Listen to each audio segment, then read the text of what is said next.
This afternoon, there is controversy in Copenhagen as delegates at the UN climate talks begin to wrestle with emissions targets and climate financing. The divide between rich and poor nations is now threatening to widen. Clean Skies' Tyler Souters is leading our team coverage with the latest from Copenhagen. Here we are on just the second day of these international climate talks, and there are already reports of a potential breakdown. The so-called Danish Text, apparently a closed-door draft agreement among certain developed nations, among them the host country Denmark, also the US and the UK. And at the center of this is the Danish Prime Minister, who made a reference to his own international negotiations during his opening speech on Monday. For more than a year, we have been conducting intensive consultation in preparation for this conference. In that context, I have had the pleasure of engaging with leaders from around the world, your leaders. Without exception, they have been supporting an ambitious agreement to halt global warming. I am, of course, painfully aware that we have different perspectives on the framing and precise content of such an agreement.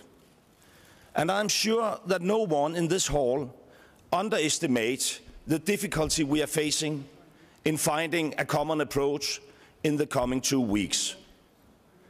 But the political resolve to forge a global agreement is manifest, and differences can be overcome if the political will is present, and I believe it is.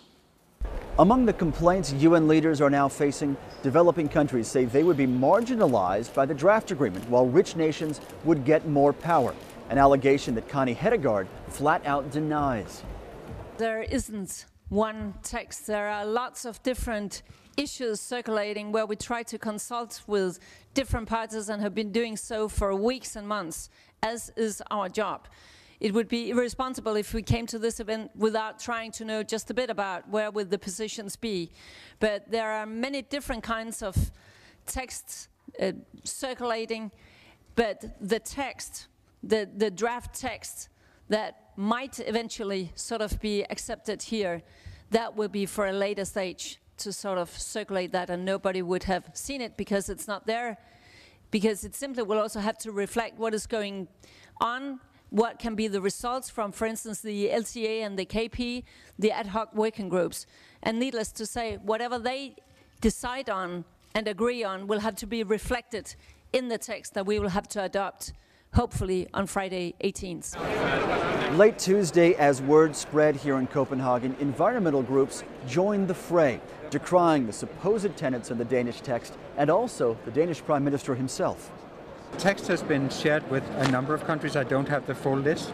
I mean, one of the group settings of countries is the group of the Circle of Commitment that the Danish Prime Minister has established, where we know that Australia is part of it, Ethiopia is part of it, the UK is part of it, Sweden is part of it. So there's a range of countries, and Mexico, definitely. The UN is part of it also. Again, good countries with good positions, but not a representative circuit and not a legitimate forum in that sense. It's fine, very good indeed that the Danish Prime Minister engages. It's very good that he has these dialogues, but it's a different thing from having a dialogue to actually propose a text which doesn't have any foundation or any visible foundation in the process that's going on here. And now the U.S. also finds itself in the crosshairs of enviro groups. Friends of the Earth issued a statement accusing the Obama administration of, quote, what appears to be a secret agreement. We'll see tomorrow what day 3 holds here in Copenhagen. With Clean Skies News, I'm Tyler Souters.